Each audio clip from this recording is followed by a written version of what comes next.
आज इस बुलेटिन में बात होगी लोकसभा चुनाव के लिए राहुल गांधी के मास्टर स्ट्रोक की, चुनावी बॉन्ड पर मोदी सरकार के साथ फंसी एसबीआई की, बात करेंगे कांग्रेस को नोटिस भेजकर फंसे चुनाव आयोग की, मोदी की कश्मीर रैली पर बड़े खुलासे की, जानेंगे चिराग पासवान का क्या है चुनावी प्लान और बुलेटिन के आखिरी में बात किसान आंदोलन पर फंसी बीजेपी सरकार की। इसके अलावा और भी कई बड़ी खबरों से आपको करवाएंगे रूबरू, लेकिन तमाम बड़ी खबरों से पहले एक नजर सुर्खियों पर। आम आदमी पार्टी के नेता संजय सिंह और मनीष सिसोदिया को कोर्ट ने दिया झटका, मनी लॉन्ड्रिंग मामले में 19 मार्च तक बढ़ाई गई न्यायिक हिरासत। एनसीपी शरद चंद के अध्यक्ष शरद पवार ने पीएम मोदी पर साधा निशाना, कहा बीजेपी भ्रष्टाचार के आरोपों का सामना कर रहे लोगों को पाक साफ करने वाली एक वॉशिंग मशीन बन गई है। बंगाल की सीएम ममता बनर्जी का बीजेपी पर पलटवार, कहा बीजेपी नेता संदेश खाली को लेकर झूठी अफवाह फैला रहे हैं, जबकि बीजेपी शासित राज्यों में महिलाओं के उत्पीड़न पर वो खामोश हैं। तेजी के साथ बंद हुआ शेयर बाजार, सेंसेक्स 33 अंकों की तेजी के साथ 74,119 अंक पर हुआ बंद, निफ्टी 19 अंकों की तेजी के साथ 22,493 के साथ हुआ बंद। ये तो थी सुर्खियां। अब बात आज की सबसे बड़ी खबर की। लोकसभा चुनावों से पहले कांग्रेस नेता राहुल गांधी ने बड़ा ऐलान किया है। उन्होंने कहा है कि कांग्रेस की सरकार बनी तो देश में रोजगार रेवोल्यूशन लाया जाएगा। तो क्या है रोजगार रेवोल्यूशन, क्यों कहा जा रहा है इसे कांग्रेस का मास्टर स्ट्रोक, जानने के लिए देखिए ये रिपोर्ट। लोकसभा चुनाव नजदीक है, जल्द ही चुनाव की घोषणा होने वाली है और ऐसे में सभी पार्टियां जोर शोर से जनता के बीच अपनी पकड़ बनाने में जुटी हुई हैं। कांग्रेस ने भी चुनाव से पहले अपना घोषणा पत्र तैयार कर लिया है और राजस्थान में न्याय यात्रा के दौरान कांग्रेस सांसद राहुल गांधी ने युवाओं को लेकर बड़ा ऐलान कर दिया है। राहुल गांधी ने लोकसभा चुनाव के लिए जनता से 5 बड़ी गारंटी देने की बात कही है। कांग्रेस सांसद ने कहा कि 2024 में कांग्रेस की सरकार बनते ही सबसे पहले केंद्र सरकार में खाली 30 लाख पदों पर युवाओं की भर्ती की जाएगी। बेरोजगार युवाओं को रोजगार की गारंटी देते हुए कहा कि ग्रेजुएट युवाओं को हर साल 1 लाख रुपए मिलेंगे। अप्रेंटिसशिप गारंटी कानून बनाया जाएगा। साथ ही पेपर लीक रोकने के लिए कानून बनाने का वादा करते हुए गिग वर्कर्स के लिए सोशल सिक्योरिटी कानून लाने की बात कही। राहुल ने रोजगार रेवोल्यूशन की शुरुआत करने की घोषणा करते हुए कहा कि जो युवा ग्रेजुएट हो जाएगा, कांग्रेस सरकार में पढ़ाई पूरी करते ही नौकरी की गारंटी देने का कानून बनाया जाएगा। इसके साथ ही हम स्टार्टअप के लिए 5,000 करोड़ रुपए की राशि से एक फंड बनाएंगे, जिसे देश के सभी जिलों में बांटा जाएगा। 30 साल से कम उम्र के आयु के युवाओं को अपना खुद का व्यवसाय यानी स्टार्टअप शुरू करने के लिए ये फंड दिया जाएगा। करोड़ों युवा जो इनफॉर्मल तरीके से नौकरी कर अपना और अपने परिवार का जीवन पाल रहे हैं, उनके हम गिग इकोनॉमी में सामाजिक सुरक्षा और वर्किंग कंडीशन के लिए नया कानून लेकर आएंगे। पेपर लीक के मुद्दे पर उन्होंने जनता को निष्पक्ष तौर पर परीक्षा कराने का विश्वास भी दिलाया। हर हाथ को काम, हर किसी को रोजगार, कांग्रेस का ये मास्टर स्ट्रोक बीजेपी पर बहुत भारी पड़ने वाला है। तो दूसरी तरफ चुनावी बॉन्ड को लेकर सुप्रीम कोर्ट का सख्त रूप बीजेपी पर भारी पड़ता दिख रहा है। कोर्ट ने एसबीआई को 6 मार्च तक का बॉन्ड के बारे में पूरी जानकारी चुनाव आयोग को देने को कहा था, लेकिन एसबीआई ने ऐसा नहीं किया और अब बीजेपी के साथ एसबीआई भी फंसती दिख रही है, क्योंकि मामला फिर सुप्रीम कोर्ट पहुंच गया है। चुनावी बॉन्ड मामले में एसबीआई चुनाव आयोग को सारी जानकारी चुनाव हो जाने के बाद यानी 30 जून तक उपलब्ध कराना चाहता है, लेकिन यहाँ न केवल बहानेबाजी है बल्कि सरासर अदालत के खिलाफ मुखालफत भी है। इस पर अब एसबीआई के खिलाफ सुप्रीम कोर्ट में अवमानना याचिका दायर की गई है। यह याचिका को एसोसिएशन फॉर डेमोक्रेटिक राइट्स यानी एडीआर ने दाखिल की है। आपको याद दिला दें कि पिछले महीने की 15 फरवरी को सुप्रीम कोर्ट ने इलेक्टोरल बॉन्ड यानी चुनावी बॉन्ड की योजना को रद्द कर दिया था और एसबीआई को चुनावी बॉन्ड से जुड़ी जानकारी 6 मार्च तक चुनाव आयोग को मुहैया कराने का आदेश दिया था, लेकिन एसबीआई द्वारा ये जानकारी मुहैया नहीं कराई गई। इसी वजह से एडीआर ने सुप्रीम कोर्ट में यह याचिका दाखिल की है। इससे पहले बताया जा रहा है कि चुनावी बॉन्ड मामले में एसबीआई को जानकारी मुहैया कराने वाले आदेश की तारीख को आगे बढ़ाने की मांग वाली याचिका पर सुप्रीम कोर्ट में 11 मार्च को सुनवाई हो सकती है। अब देखना होगा कि 11 मार्च को एसबीआई और बीजेपी का खेल कामयाब होगा या फिर दोनों बुरी तरह से फंसेंगे। बीजेपी मुश्किल में दिखाई दे रही है और उसके चलते एसबीआई भी मुश्किल में फंस गई है, तो दूसरी तरफ चुनाव आयोग विपक्ष को घेरने की कोशिश में खुद फंस गया है। राहुल गांधी को चुनाव आयोग ने संभल कर बोलने को कहा है, लेकिन आयोग के इस निर्देश पर अब विपक्ष ने उसे घेर लिया है। कांग्रेस ने सवाल उठाए हैं कि चुनाव आयोग पीएम के लिए ऐसे शब्द कब बोलेगा। कांग्रेस सांसद राहुल गांधी को चुनाव आयोग ने एडवाइजरी जारी की है। इसमें राहुल गांधी को बयानबाजी करने पर अधिक सावधान और सतर्क रहने की सलाह दी गई है। चुनाव आयोग ने पीएम मोदी पर की गई बयानबाजी पर दिल्ली हाई कोर्ट के आदेश और राहुल गांधी के जवाब सहित सभी तथ्यों पर विचार करने के बाद कांग्रेस नेता को भविष्य में अधिक सावधान और सतर्क रहने की सलाह दी है। चुनाव आयोग के इस एडवाइजरी के बाद कांग्रेस ने चुनाव आयोग को घेरना शुरू कर दिया है। कांग्रेस महासचिव जयराम रमेश ने चुनाव आयोग पर निशाना साधते हुए कहा कि पीएम के खिलाफ कुछ क्यों नहीं कहते, गृह मंत्री के खिलाफ कुछ क्यों नहीं कहते, ये निष्पक्ष संस्था किसके इशारे पर चल रही है।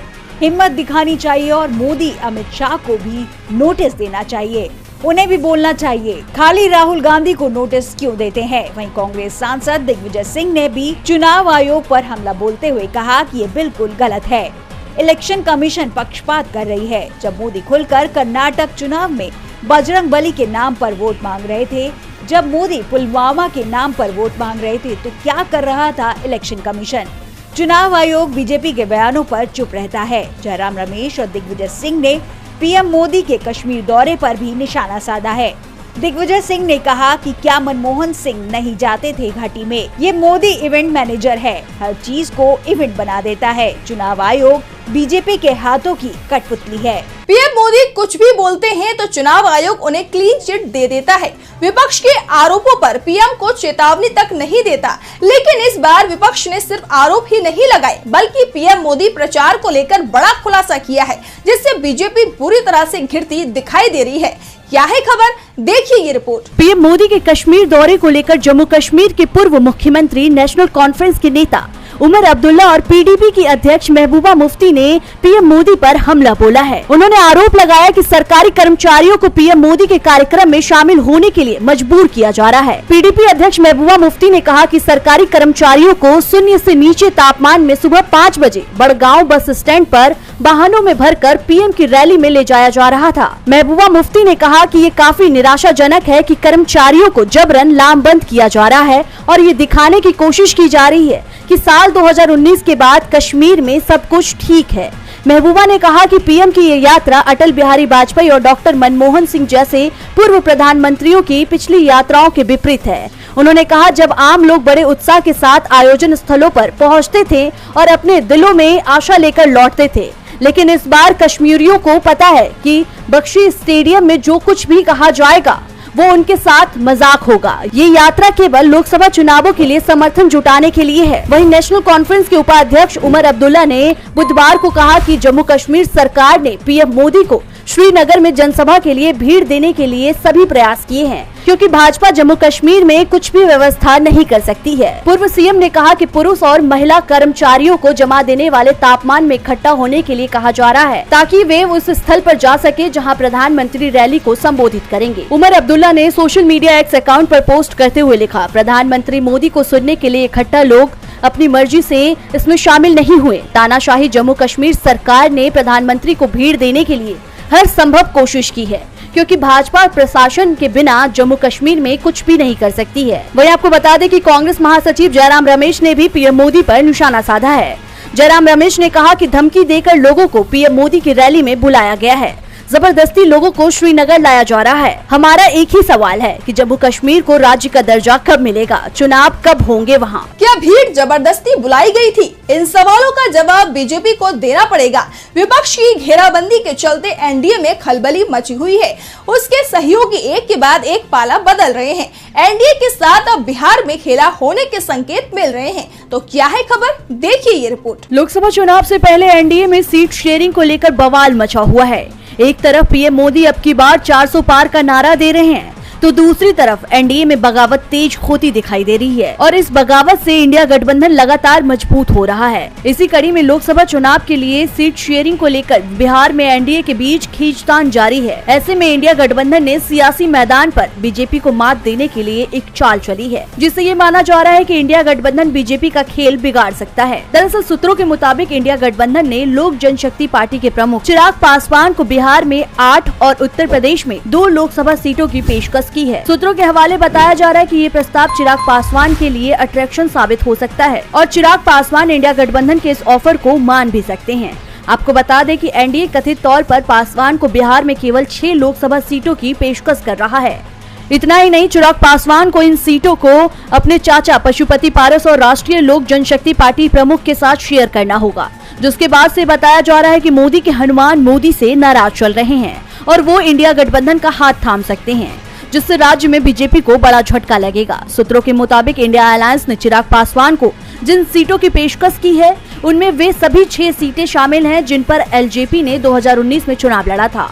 साल 2021 में लोक जनशक्ति पार्टी विभाजित हो गई थी और पार्टी की कमान पशुपति पारस के हाथ में आ गई थी। वहीं आपको ये भी बता दें कि पशुपति पारस को बिहार सरकार की ओर से कैबिनेट में जगह दिए जाने के बाद चिराग पासवान ने जेडीयू और बिहार के सीएम नीतीश कुमार पर निशाना साधा है और एनडीए से नाराज बताए जा रहे हैं, जिससे ये माना जा रहा है कि चिराग इंडिया गठबंधन के ऑफर को मान सकते हैं और बीजेपी को इससे बड़ा झटका लग सकता है। सिर्फ बिहार ही नहीं, एनडीए को हरियाणा में भी झटका लगता दिखाई दे रहा है। हरियाणा में बीजेपी ने जेजेपी के साथ मिलकर सरकार बनाई है, लेकिन अब ये सरकार चुनाव से पहले संकट में आ गई है। गठबंधन टूटना तय हो गया है और ये गठबंधन उस दिन टूट जाएगा जिस दिन बीजेपी हरियाणा से उम्मीदवारों के नामों का ऐलान करेगी। जैसे जैसे लोकसभा चुनाव नजदीक आ रहा है, वैसे वैसे बीजेपी को झटके लगते हुए दिखाई दे रहे हैं। विपक्ष की मजबूत घेराबंदी से निकलने का प्लान उसे मिलता नहीं दिख रहा है। उम्मीदवारों की सूची पहले जारी करने का भी कोई फायदा नहीं मिला है। उल्टा जिन्हें टिकट मिला वो लोग टिकट वापस कर रहे हैं, क्योंकि डर हारने का लग रहा है, जिससे बीजेपी बैकफुट पर दिख रही है। पार्टी को नए सहयोगी भी नहीं मिल रहे हैं, जबकि पुराने साथ छोड़ रहे हैं। AIADMK के बाद बीजेपी को अब हरियाणा में बड़ा झटका लगने वाला है। इस समय हरियाणा में बीजेपी और जेजेपी की सरकार है, लेकिन अब खबर आ रही है कि जेजेपी बीजेपी के साथ गठबंधन में नहीं रहना चाहती और इसी को देखते हुए भाजपा हरियाणा की सभी 10 लोकसभा सीटों पर अपनी उम्मीदवार उतारेगी। जेजेपी के साथ कोई गठबंधन नहीं करेगी। सूत्रों ने दावा किया है कि बीजेपी की हरियाणा कोर कमेटी की आला कमान के साथ हुई बैठक में